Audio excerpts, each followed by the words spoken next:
আমি অন্য একটা দেখি আজকে ডিজিটাল প্রযুক্তি বইয়ের চতুর্থ অধ্যায়ে চতুর্থ অভিজ্ঞতার সেশন 1 এবং 2 এর অর্গেন নিয়ে আলোচনা করতেছি। অর্গেন সবসময় যোগের কাজ করে। আমরা একটা সিম্বল দেখি, ইনপুট যতগুলোই হোক না কেন আউটপুট সবসময় একটাই হবে। তো ইনপুটকে আমরা এক্সটা দিয়ে ইনপুটটাকে আমরা এক্স দিয়ে আর কি এক্সগুলো দিয়ে চিহ্নিত করি এবং আউটপুটটাকে আমরা ওয়াই দিয়ে চিহ্নিত করি। যেহেতু আমরা এটা বাইনারি করতেছি, আমরা এটা 2 রাখলাম, যেহেতু বাইনারি সংখ্যা হচ্ছে 2, আর যেহেতু আমাদের ইনপুট হচ্ছে 2টা, তার মানে আমি পাওয়ার দিচ্ছি 2 ইকুয়াল টু হয় আমাদের 4। তারপরে আমরা ট্রুথ টেবিলটা 4টা আর কি 4টা করবো ট্রুথ টেবিলে। তো এটা হচ্ছে সার্কিট বর্তনী। আমরা যখন একটা সুইচের একটা প্লাস থাকে একটা মাইনাস থাকে, এটা হচ্ছে একটা সুইচ সিম্পল ভাবে।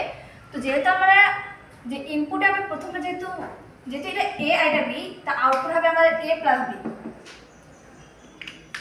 তো প্রথমটা এটা আমার ইনপুট হচ্ছে 1, যদি আমরা এটা 1 এটা হচ্ছে এ যদি আমরা 1 মানে চালু রাখি